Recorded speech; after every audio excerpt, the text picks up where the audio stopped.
Okay, let's get the party started, shall we? Yeah. Yeah, give one round of applause for attending this early. Awesome. First of all, I just would like to say thank you so much, all the alumni, that you are dedicating your time to join us today. It's been so long since we last met. For me, I last met Nook, I think it was 2 years ago, right? 2 or 3 years ago.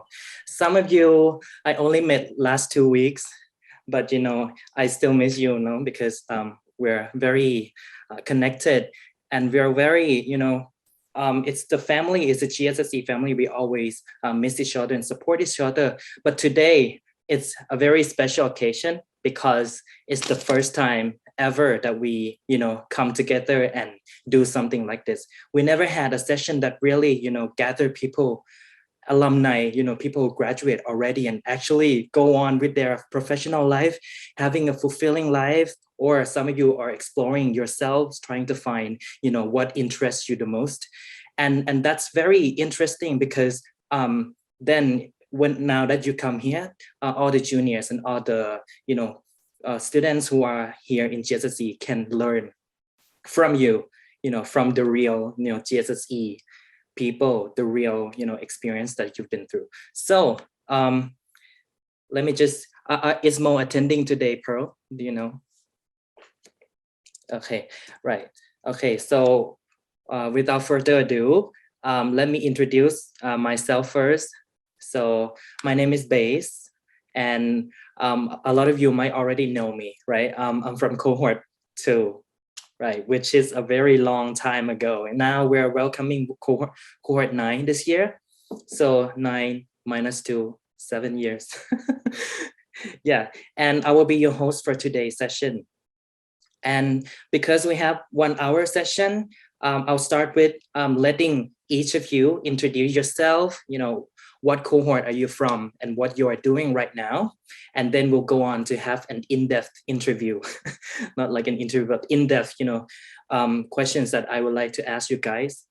Very customized because I know all of you personally. So I would like to ask something more personal.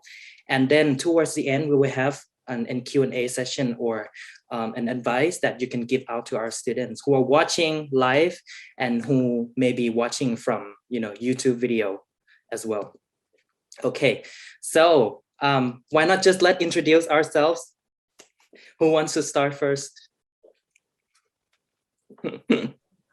Okay, I can do the honor. Oh, yes. Okay. So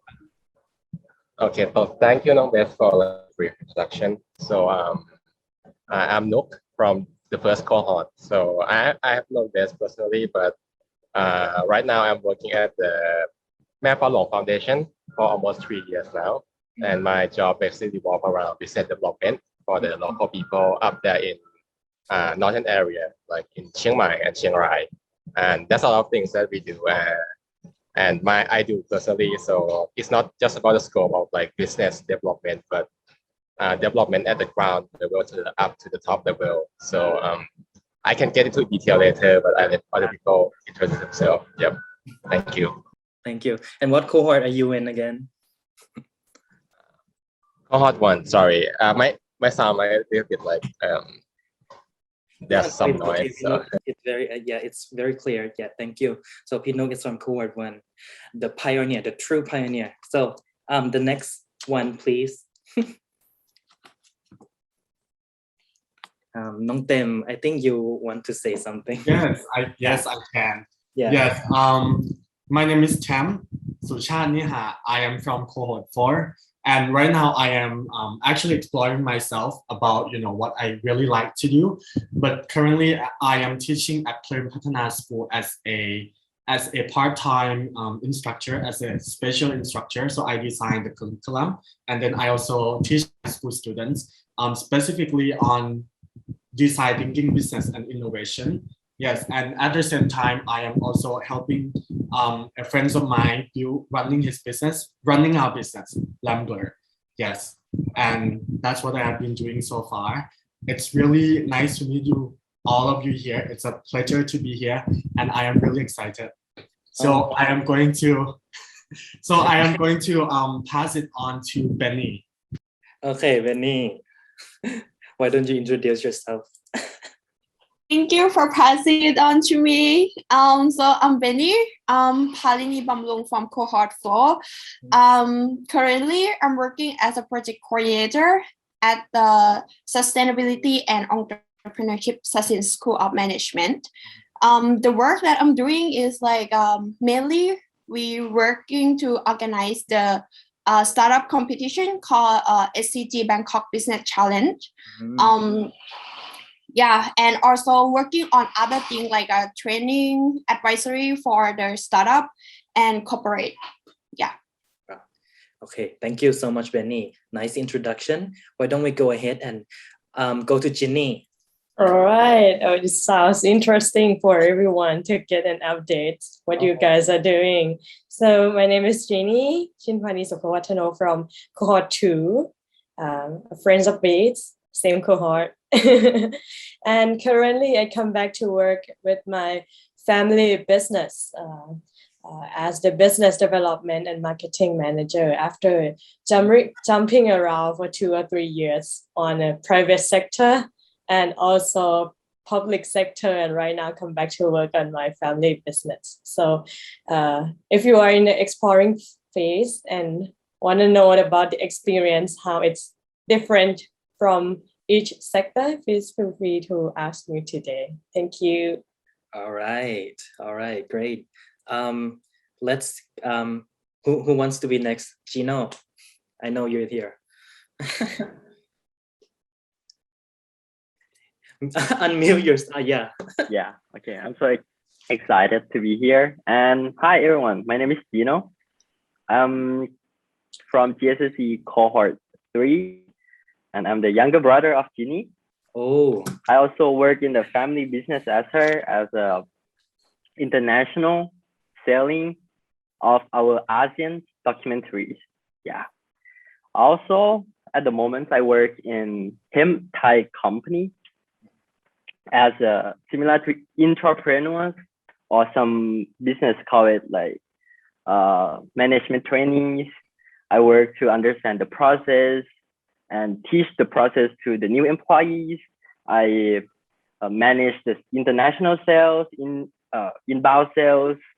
I understand the ecosystem of the hemp and how to sell it. And I'm not stopping it, but I have 2 weeks to work here, and another 2 weeks I'm going to work in a drone business. Wow. To teach, to open the school, to give the license to the people who want to fly drones, because in a short future, everyone needs to fly drones with the license, similar to you have a driving license in a car. So yeah, this is my introduction. Yeah, it seems like very several projects you're taking on right now. And I'm guessing that the thing behind you, like the one behind the green one, it's called hemp. Is that correct? Yes, exactly. It's hemp. It's not cannabis. It's not marijuana. Well, interesting, because we'll get to that later, right? Sure. Yeah. Okay, we'll ask you more about hemp. The 2 last people, I want you guys to introduce yourselves. Since you're sitting together, Moh and Mook, why don't you briefly introduce yourself? Are you here? I think they're disconnected.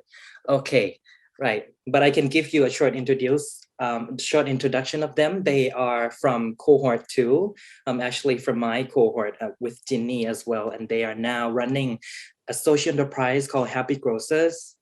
Some of you already know what it is. It's basically a platform to connect, farmers, organic farmers with city dwellers, and actually, delivering good quality produces to the people in urban area, and also helping farmers to, create income.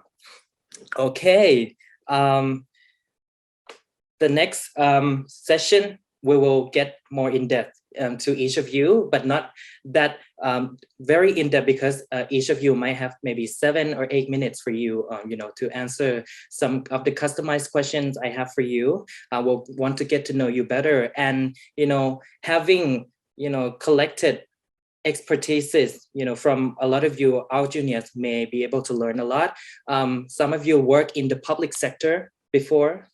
some of you are now, pioneering and endeavoring in the private sector, working in companies and corporates.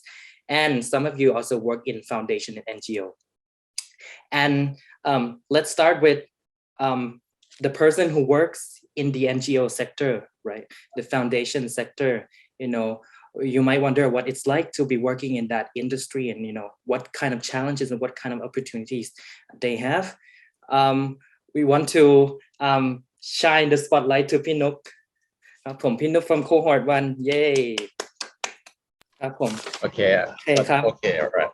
Yeah, Okay. so Thank you for the honor once again. Thank you. So, So, my question forพี่นุก so when you graduated, right, in 2018, right? Yep. Yes. Did you know exactly from that point you wanted to pursue a job in a foundation or an NGO, and why not corporate sector?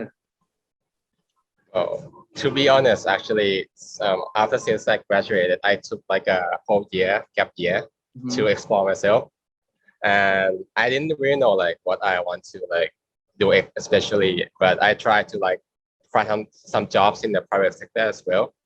But to work in a foundation, I just took there's an opportunity like if you know Ajahn Ping, so like she showed me this like she's working in Manpower Foundation, and like she like asked if I was interested, and at the time I was like still kind of unsure. I just gave my shot, and I happened to landed in this Manpower Foundation. But just a quick note, like this foundation isn't like any other foundation. It's not non-profit or isn't like depend on charity based alone. We actually function more like a private entity more also actually. Yeah. Wow. Yeah. So just give you an idea, then is you might have heard of Doi Tung coffee. Yeah. So that is kind of, yeah. And so just a combination of private entities and also not for profit organization all in one, right? Yep. Something like that. Andพี่นุก, I am stalking your Instagram stories a lot, and you into places, your work requires you to go up hills, to go to the fields, and I suspect that the background behind you took yourself, the picture, actually that's your work office. So, seeing the mountains, going on the fields, not actually living so much in Bangkok. Is it something that you really like, and what are the perks of, traveling around as part of your working? Well, actually, the perks is like I don't get like be born in office. Like I get to go up there, like up in the north in Chiang Rai and Chiang Mai. We all around like, let's say for a month, I get to be up there for 2 weeks, and it's like a refresh of air. So up 2 weeks in there working in the field, and then 2 weeks down there working in the office. So it's like I get to experience what it's like to be upfront in the work, and then back to the office, get back and then plan on what to do next. So actually there's a lot to say, and I have been like in so many different projects for the past 3 years. So let's say for one project I have to be up there, and the area doesn't have like any access to basic infrastructure like clean water and electricity. Yep. So I have to survive like by just like just do what I do. And in the project I'm currently working on now is like in the suburban context. So there's more access to basic infrastructure. But then there's a new challenge, like people here are like more, let's say they are more, it's a different suburban context, and let's say they are different to what I used to work in the previous project. Yeah. And sorry, what was the question? Oh, so the perks, I like it. I think you've already like very nicely explain the perks of working, not only in Bangkok, but also your base, between Bangkok office and, offices in Chiang Mai and the places around uphill. So since there are many students in GSSE who are, more inclined to work in a foundation, foundation setting, NGO setting, what challenges do you feel, working in this field? And what advice do you have for the students who are more inclined to work in that industry now that you are very experienced, having a lot of, time spent in this industry? Yeah, well, let's not call it industry. Let's call it like a sector. Yeah. Yeah, sector. Yeah. So the challenge actually, like, I get to work with like many organizations and many like entities, even so with government, private sector, and then so much. So the challenge, basically the challenge is like how to adapt in front of like the work. Say that I go up to the project and I have to work with the villagers and to understand like what is actually the problem there, what are they experiencing. And just a quick note that my team functions as like a social enterprise developer. So for me to actually like to come up with any strategy before we have to go into experience and immerse ourselves first. And the challenge, my first challenge that I found was like normally the northern like communities tend to be very alcoholic. Yeah, it's their lifestyle. And they brew their own Wow. I say their liquor. Yep, and So like to converse with craft alcohol, beer. Yeah. Yeah, like 45 degree and such. Yeah. Oh. So So to get to know them, we have to like go and then talk. Have some like after work, after 6, we have to go and talk with them at their home, and they will serve us like drinks. And we have I get drunk at first, Oh my. but now You develop immunity. somewhat. I still get drunk, but I don't. Yeah. So it's one of the challenges, like to adapt, like at the level of this work, and the language and the things that like this talk. I don't know any like northern dialect, so that I have to work with like the other team to immerse myself in. Yeah. So it's one of the challenge I face. There's a lot more, but so these are the prominent ones, let's say, right, that you face while working in foundation. Another thing is usually like cooperating with the government sector and as such, like because Macphalong work as like a identity, like not an NGO, like we have to cooperate with like government sector to actually get some like funding or basic infrastructure in.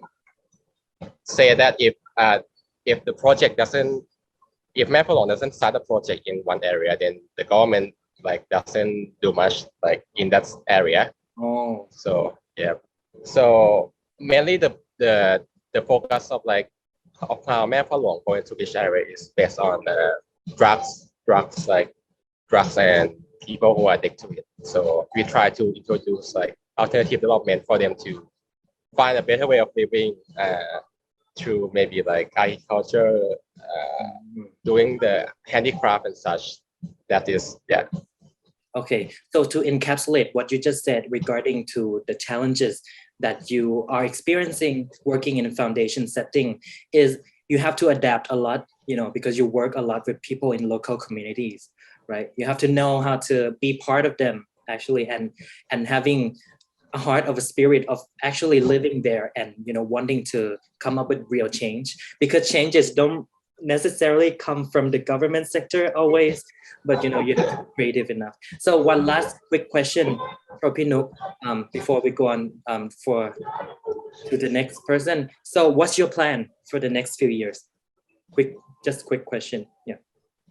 Well, to be honest, like even though I'm like been working here for 3 years. I recently decided I want to explore like a private sector as well in the next 3 years. So like I recently found that I really like designing and such. Yeah, like doing interaction design. Like in my project right now, I'm like have to develop like a commercial product, and that is like from designing a product packaging to like connecting with like a OEM as such, and then find like someone who will actually market it and channel it. So I found that I really like the process of designing a packaging product and then designing the experience, something like that. So yeah, I'm taking this opportunity to explore myself further, maybe doing a master perhaps, abroad. Yeah, so that's my plan right now. All the best for you, Nook. I know you are an amazing person. You can slash every mission and slash every obstacle your way. Okay, I hope thank so. you. Thank you. Thank you, Yep. Okay, Thank you as well. If any of you who are listening who wants to ask Pinok any question, please feel free to type your question in the chat box. Yeah, and then we'll pick up on your questions later at the Q&A session, or for any alumni at all. But okay, we'll go to the next alumni, and they are patiently waiting for their turn. Let's welcome Moh and Pearl. Yay! Okay. Sorry, we missed the introduction. Totally okay. Hi, would you like to introduce yourself? Hi, my name is Pearl from Happy Grocer. I'm graduate from GSSE cohort 2 ค่ะ. Same, but my name is Moh. Someone said FC, which means fan club. Oh, thank you. Football club. Yes. So, thank you so much for joining. Your social enterprise called Happy Grocers is growing at a rapid rate. Would you say that? It's growing, booming. Everyone knows of you. If you're in the SE sector, if you're in the startup sector, everyone knows this name. Would you say that? I would say that we are growing fast if we compare to how much money we put in at first. Yes, then in that case, yeah, because we really didn't have any money when we started. So with how much resources we were given, I think if in that case, I think it could be considered as fast. But thank you so much for speaking so highly of us. No, it's very my pleasure. So let me ask you, I think this one question is for Mook first. Because I noticed that your first job ever wasn't very ideal. So what did you learn from your first job, and how did you decide to for example, quit the job and then starting your new chapter of your life?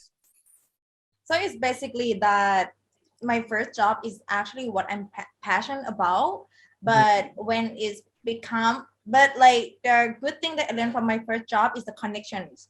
I learned about the thing that I could not learn it from Happy Grocers, because I was like in the consultant, and then I also meet a lot of people, and I also like have to do a lot of industry analysis, which is good.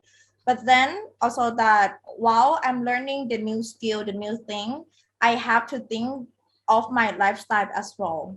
And that is become that where I don't feel that is what I really wanted to do. The learning of the career is good, but it doesn't match to my lifestyle. I want it to be more free. I want to have my own schedule. I want it to be more flexible. And that is like, I have to consider whether like I gonna go, how could I balance my working life, which is I can learn new things, I can challenge my work, my skill and potential, while I also like be happy with the environment that I'm in every day. And that is, I found that I actually love the natures. I like the tree, and I want them to have that nature to be part of my working life every day. And that is so, but like still, because like even though we work at Happy Grocer every day, when we have the discussions, we always talk and like get all those information when we have an experience when we were working like back at that time. to be part of our conversation as well. So basically, it's like the experience also is very like kind of like give a lot of value, and that also like give a lot of benefit for our working at the moment Yes. as well. So that's when she decided to quit 9 to 5 to start working at 5 a.m. and finish at midnight. So around 5 hours of rest, let's say. Okay, I know now. Oh, so yeah, it's an interesting story because some people decided that the corporate life took away so much of their balance in life, and then they wanted something else, want more freedom, and incorporate something that they like, nature, which you just mentioned. Mo, I also have a similar question for you because as I know you, from 2015, it's been 2 years since I know you. You have been very active. You are a very active student that not necessarily having to be in the classroom. You would, Seriously, Bess, really, this question? you would, skip classes a lot of time, but you're not actually doing things that not benefiting yourself. You're actually building your own future. You've been doing design workshops. You've been networking with the people working in the UN agencies. So can you give us brief introduction about your profile? What did you do when you were studying in GSSE? And what were you most proud of? Okay, so I think we can start from what I did before, and then I'll move to what I was most proud of. So during the studies, I had an opportunity to do a lot of kind of like a freelance work, to organize workshops, to lead programs, to work with youth in other countries. But like everything in of what I did before was around like using design thinking to facilitate group of people to come up with some solution, which is super great. It enabled me to meet so many people and have built so many connections that today I actually still benefit from those connections that I have built in 2015. I think what I was most, or I'm still most proud of during that experience was that it was so easy for when you jump into an industry or a field of work for you to automatically think that this is what you are good at and you have to stuck with this area of work for the rest of your life because you're happy, because people think that you're really good at this, people are really happy working with you and stuff like that. Mm-hmm. But then I think what I was most proud of was so I used to have like mentors and idols of people that I really looked up to, that I want to be like someday. And then when I really look at it, a lot of people that I look up to are not really from Thailand, meaning that we have access to different resources and we have such different ways or methods that we can go around making social change in Thailand, because apparently, like, for example, speaking Thai is another level to actually making social impact in Thailand, because not a lot of people, like not in every community, people will be able to speak English. So something I have learned and have been really proud of is when I get out of that mindset of like, okay, I need to look up to someone, I need to be like someone, I have an idol, and kind of step into, okay, I'm gonna be my own definition of whatever I want to be. Wow. And being able to kind of look around at what resources that I actually have as a young Chitchat girl from Ban Nok area. Actually, you're from Chitchat? I'm from Chitchat. Wow. Actually has been really liberating, because once I realized that, it really enabled me to see more tools and more resources to solve the problem that I'm interested in. For example, if I was still like stuck in like workshop facilitation, which I totally love, but I would never have an opportunity to actually be doing what I'm doing today. I think if I just think that, okay, that's the only tool that I can use to make social change, but actually there are millions of tools that we can use to make change in a way that works for the community. Yeah. Wow. Great answer. And You've been through a lot, Mo and Mook.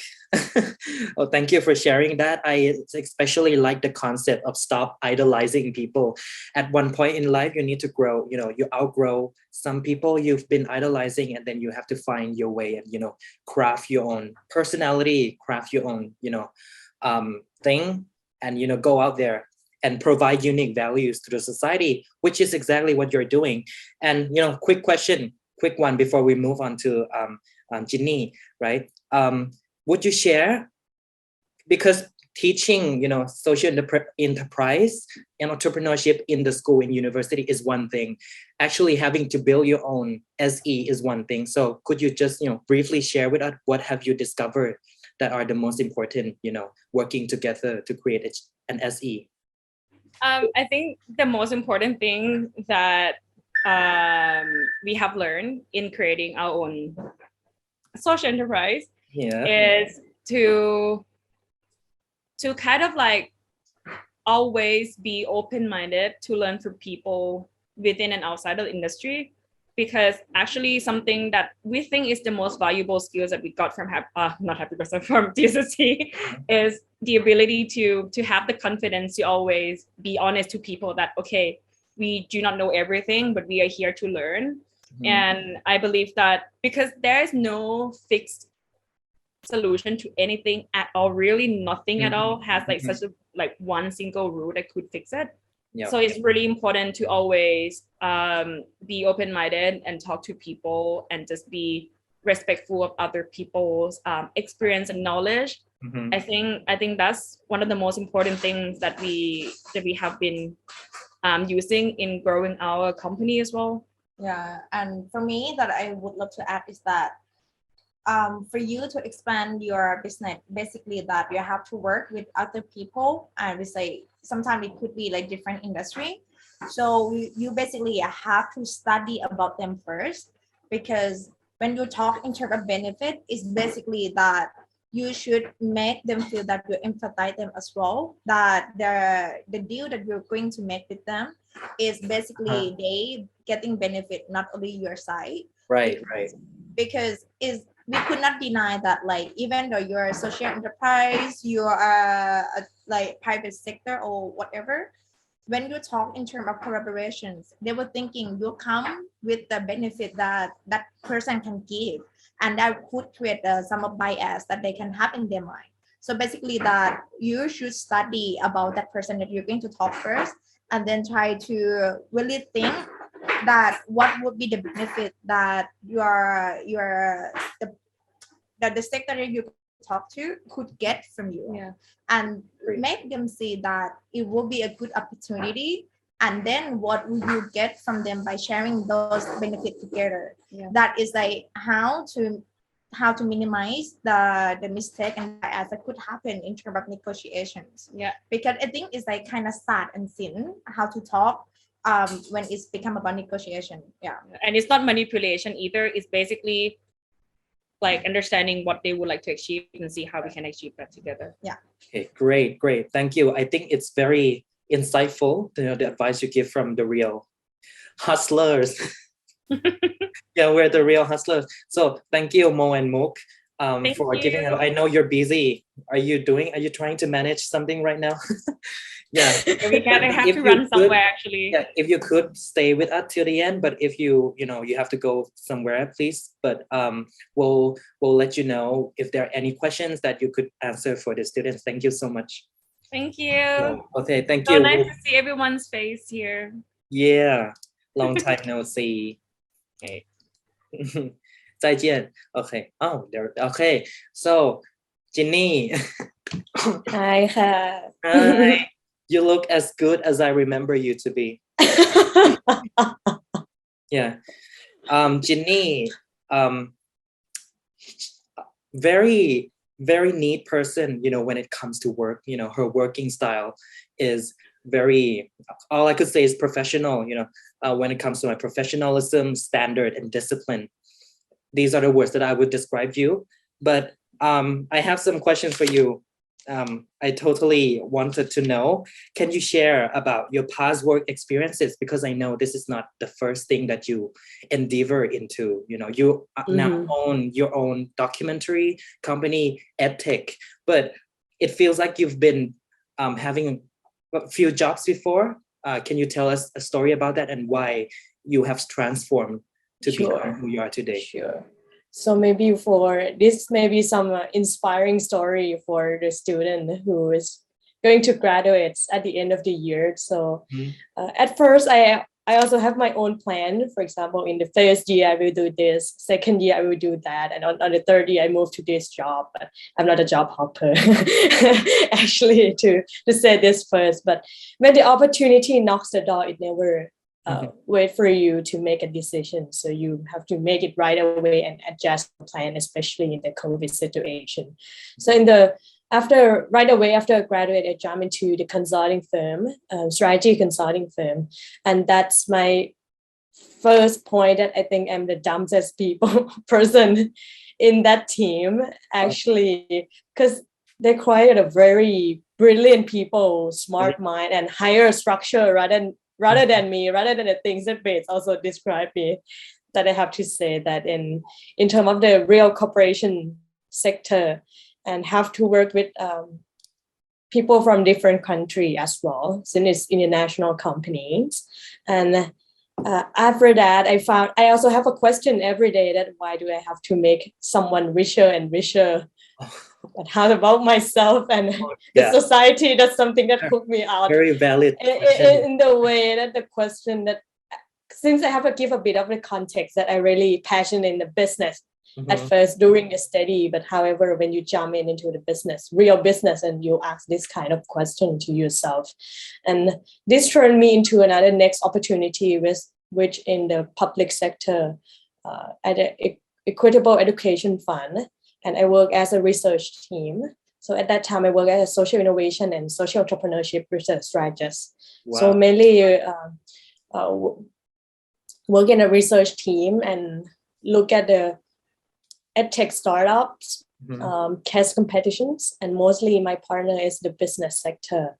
So really empathize about the issue of how to make a quality of education and access to education to the vulnerable people. And this is another thing that I'm really passionate in education, since my family also have a background to work in the education sector before.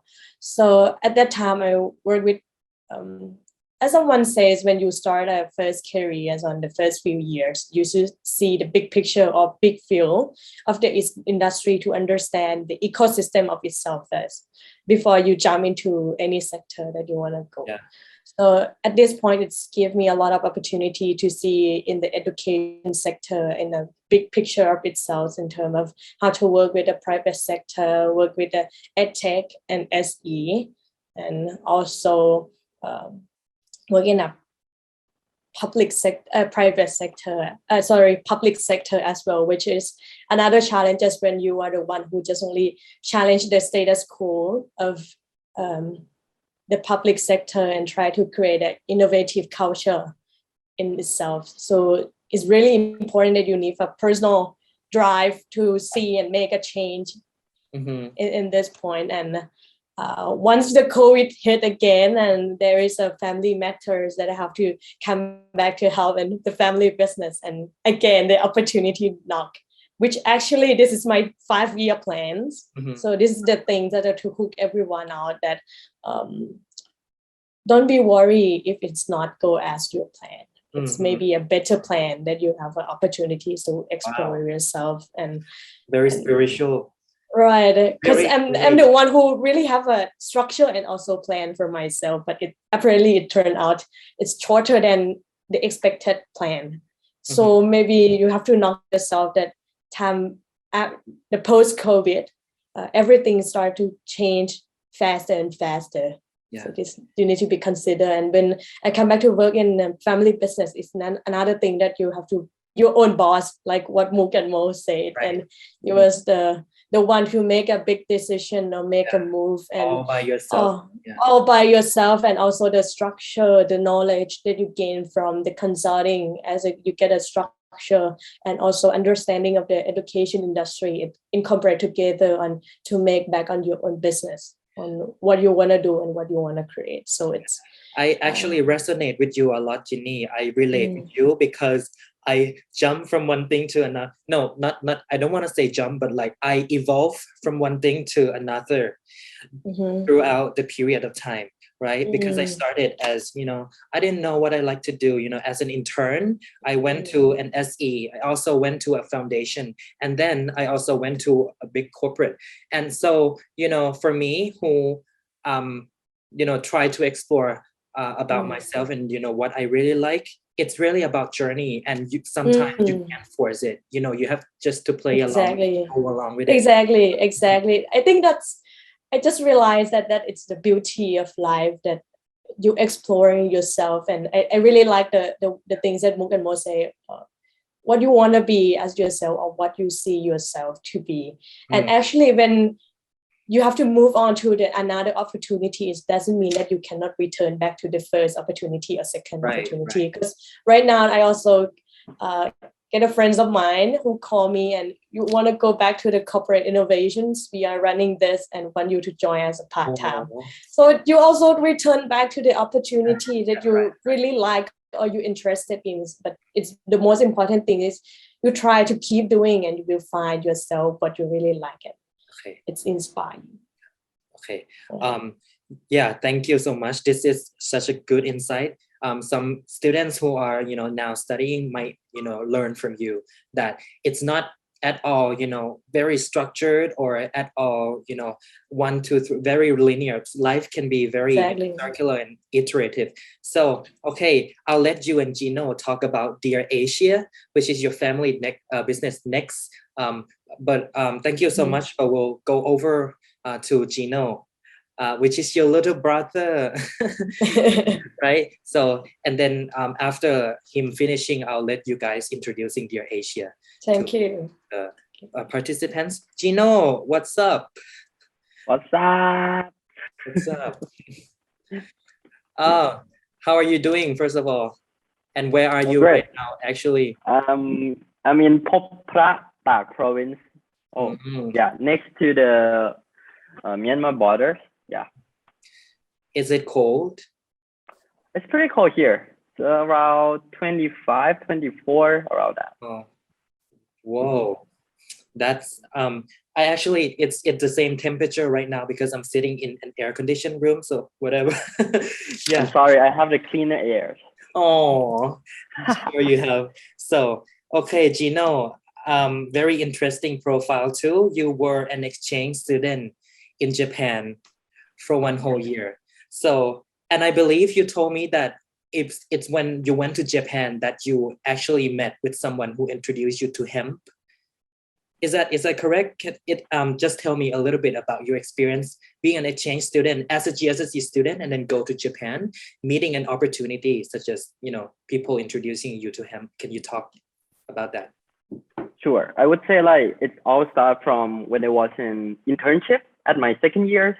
I came to Mesa, Tak province, and I have several friends who intern as the same as me.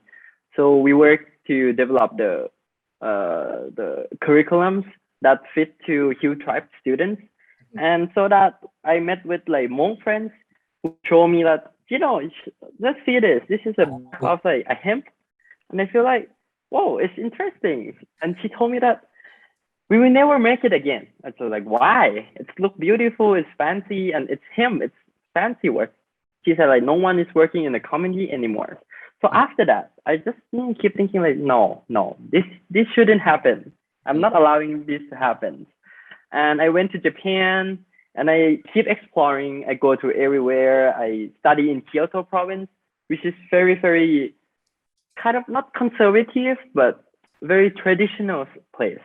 So I walk around the secondhand markets. I found one person selling hemp. It's a hemp textile.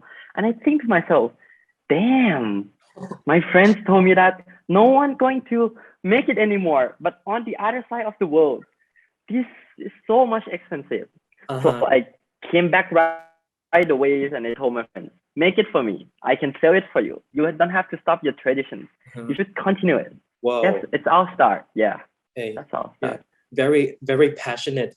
You know, I feel like you are the type of person who, when you see an opportunity, you jumps right in. And, you know, knowing you personally, you actually are very empathetic when it comes to, you know, talking and actually getting insight and information from the people, you know, who are involved with certain things. And yeah, talk to me more about now that you are very committed in building Hem Thai, which is your own initiative. What are you currently doing to make that happen? And I feel like you're a little CEO now, so talk about that too. I would just say I'm totally CEO. Hem Thai has established before.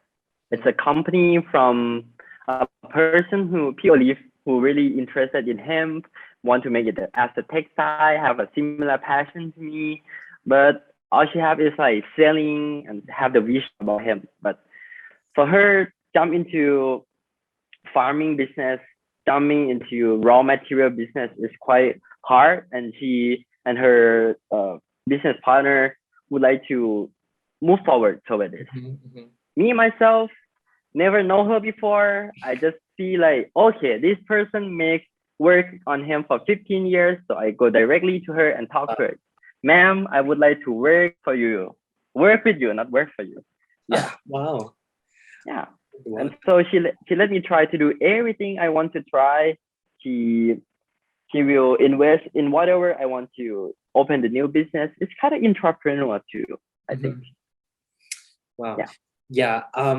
So talking about actually showing up to a stranger and then asking for a job, basically, is actually describing GSSE spirit as well, because we are very, outgoing, and we are very assertive, but in a good way. And we find ourselves opportunity. This reminds me so much of Benny, which I'm going to talk about later. She has similar experience, yeah. So one last thing I need for you and Jinny to come together and join force.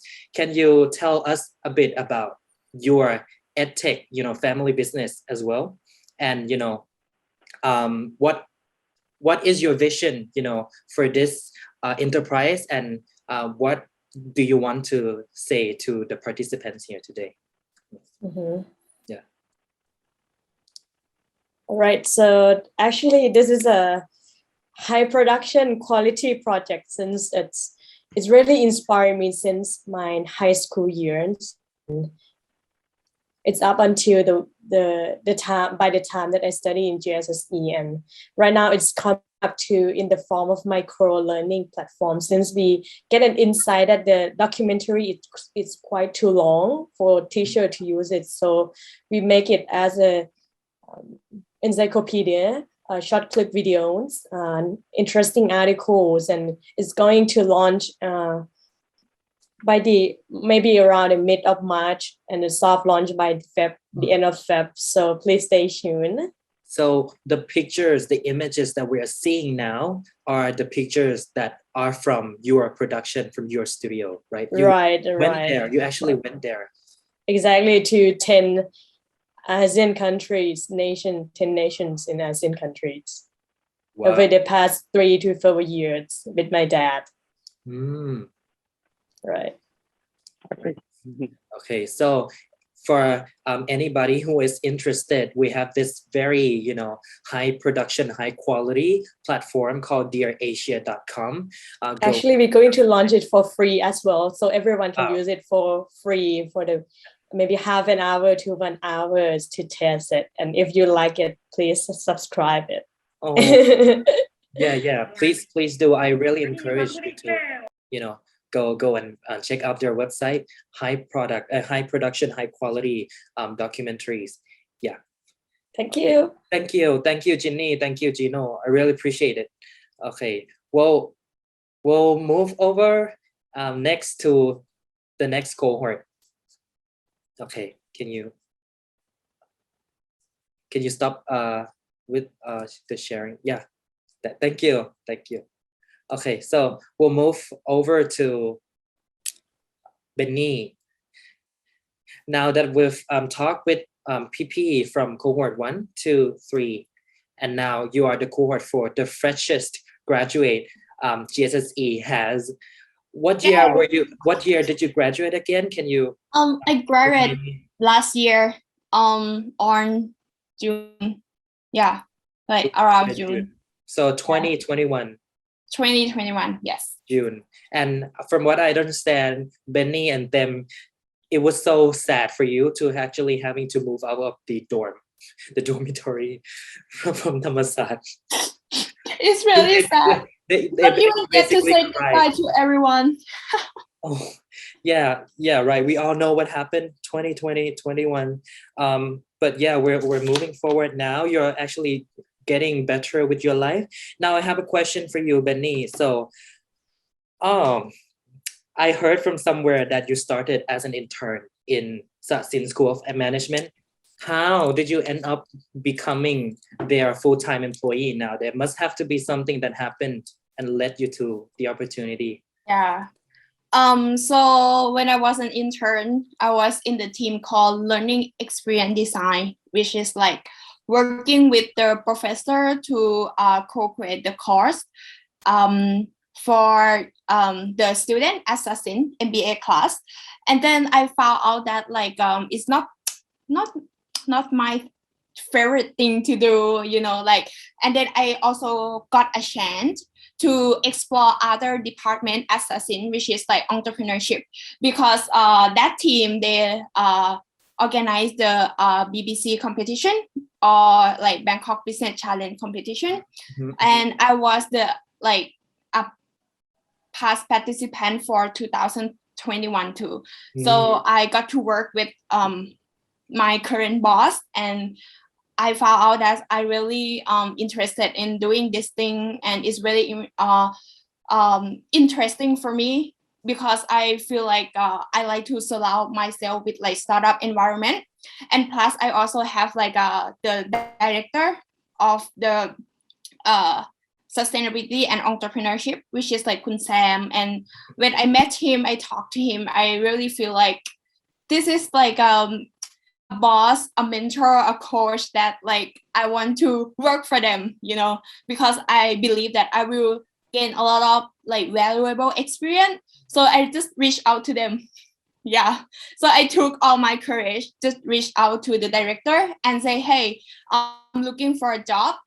Still not sure that like which industry I want to go, but I just know that I want to work in the startup field, like in terms of like training, helping startup to grow, because I really into like design thinking and like really passionate in like facilitation. Yeah. Let me just add here. So you were an intern, basically an intern. You knocked on the door, the office of the final boss of School of Management, went in there and asked if you could join to be a part of their enterprise. Yes.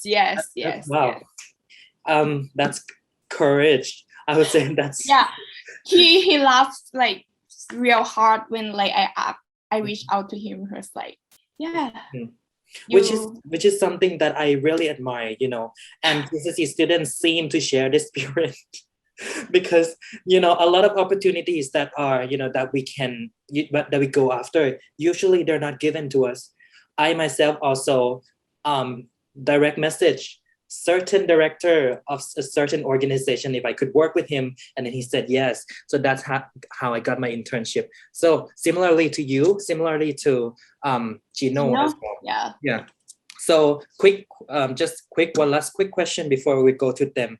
So you're now working in a startup sector. You are, you know, trying to build up regional competition, startup competition. You are managing and trying to take it off the ground, you know, for people from all around ASEAN to join this competition. What is it like being a project coordinator / manager? You know, how demanding is it in your daily life? So I would say like it's really challenging, especially in terms of communication, because project coordinator means you have to coordinate with so many different partners, or also like other departments internally.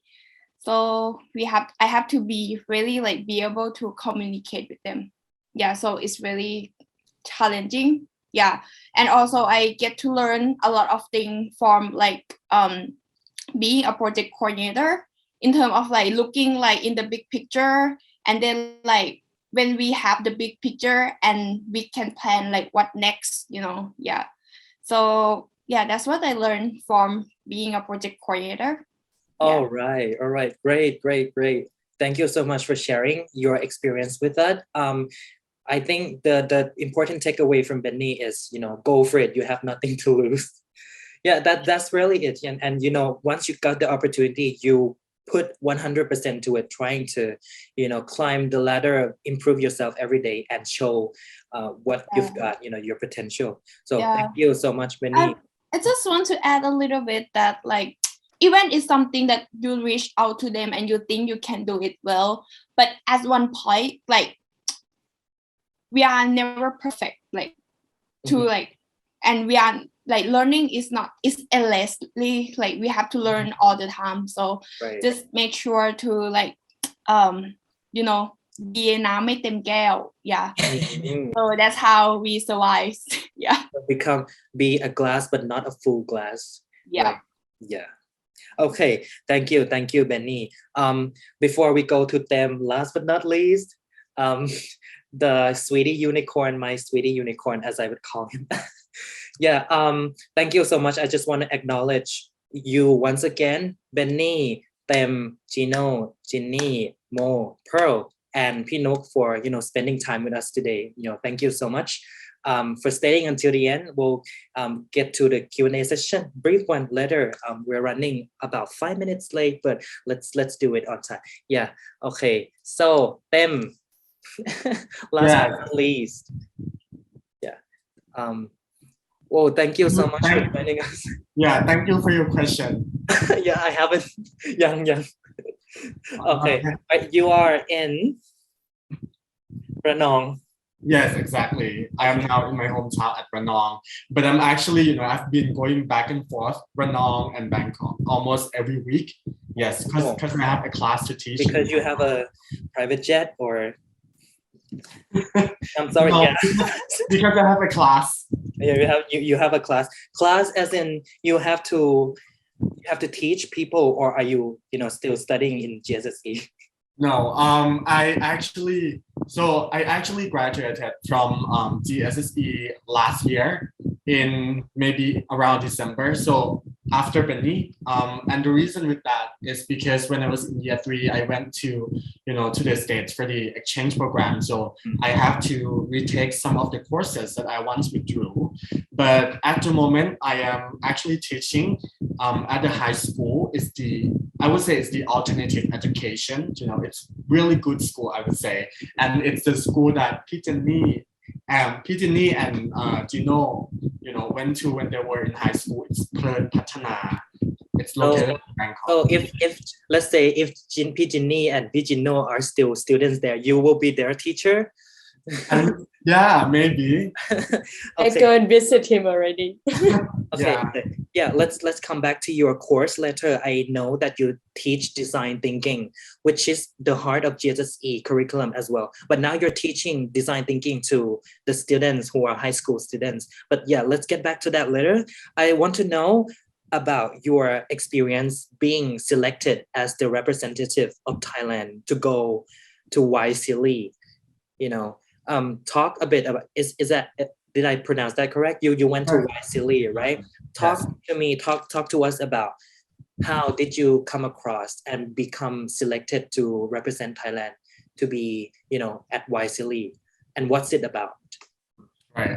Thank you for your question. Yeah. So at that time I was in year 3, and then I set my New Year resolution that this year, in 2019, I really wanted to join an exchange program, right? So actually I applied for the Thammasat exchange program, which is a really good program as well. But then unfortunately, I could not go there due to some reasons. So I was looking for other scholarships, other short-term exchange program that I could join. And then I came across a Jsse program. So Jsse actually stands for Young Southeast Asian Leader Initiatives Program. Wow. It's a program funded by the US Department of States or the US Embassy. So what they do is that, yes, exactly, that's Jsse. So what they do is that they would select 10 participants from all over Asian country, maybe more than 10, and then, you know, attend the courses and learn something about economic development, civic engagement, and also environment. So for my theme, I chose to apply for economic development because it's really aligned with social entrepreneurship. And fortunately, I was selected to be part of this program. But actually in this year, in 2019, another person that also went to the state with me was Pinum, and Pinum was also from GSSE cohort 1. So I would say that in 2019, there were 2 students from GSSE joining this program. Yes, so it was a really big surprise for the people at the embassy, for the people in the US too, because they were really shocked that we were from GSSE. Yeah, which is exactly the point I want to make. For context, not very many people become selected to represent Thailand, represent ASEAN, young people to go and then have a exchange program at Jsse in the United States. You actually have to demonstrate that you are very passionate in developing, your own country, and that you have the leadership that would, contribute back to your country in some ways. You have to be very communicative, be very bold about that. Right. And so my last question for you, last but not least, of course. So how did you integrate what you've learned from Jsse and from GSSE, and now that you're teaching design thinking course, what exactly are you teaching to the students, and what are you learning as a teacher teaching design thinking? Because we've been studying, in GSSE about this concept all the time. It must feel different to now teach people how to, do design thinking.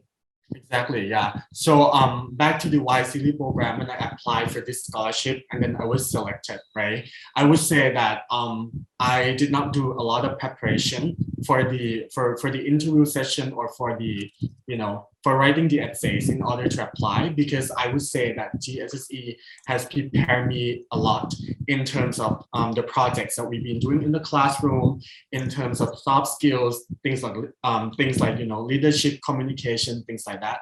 I think we have been I would say, I was really fortunate that I am from GSSE, because most of the projects that I've been doing in the classroom, it's really helped me, I would say, stand out from other applicants, and that's how I was selected to this program.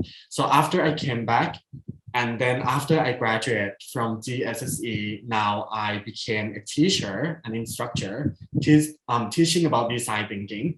But not only teaching, I also designed the curriculum, by myself. And then I proposed this to the school, and then the school said yes.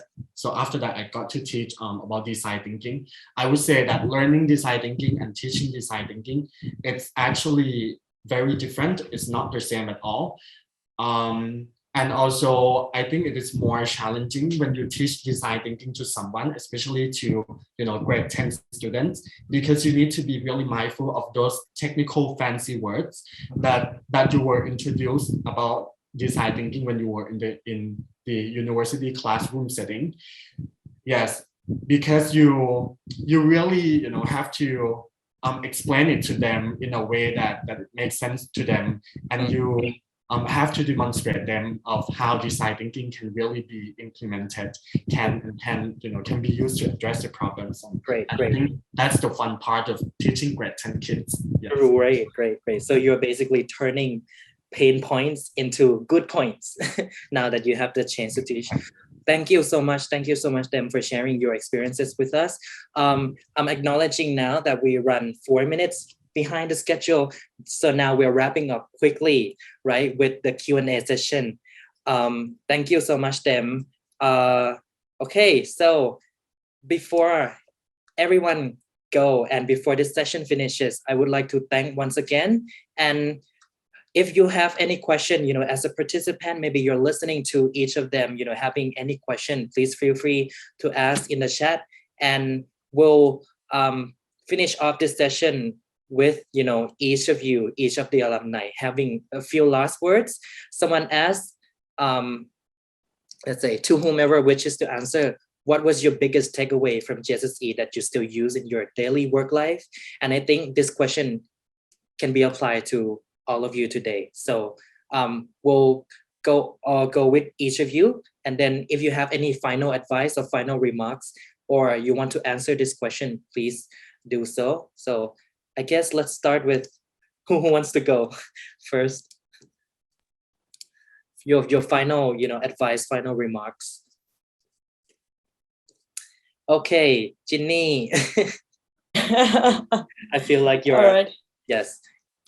All right. I think the most important key takeaway from GSSE, and I think it's applicable from all speakers, is the communication skills that you get from GSSE. Since when you start to become a change maker or initiate new things, the most important thing is you need to think clearly and communicate clearly to get other people involved or persuade other people to follow along the things that you try to inspire them. And at the same time, you need to have the ability to work as a transdisciplinary person, using different skill sets and utilize it as a new project or a new product. At the same time, you can work with multidiscipline groups of people. I think that's the most important skill set from GSSE, and rather than, I think, you can learn from hard skills later on in your career. But this is the things that I got from GSSE and can applicable to all the works that I have so far. Great. So communication skill, persuasive skills, right? Thank you so much, Jinny.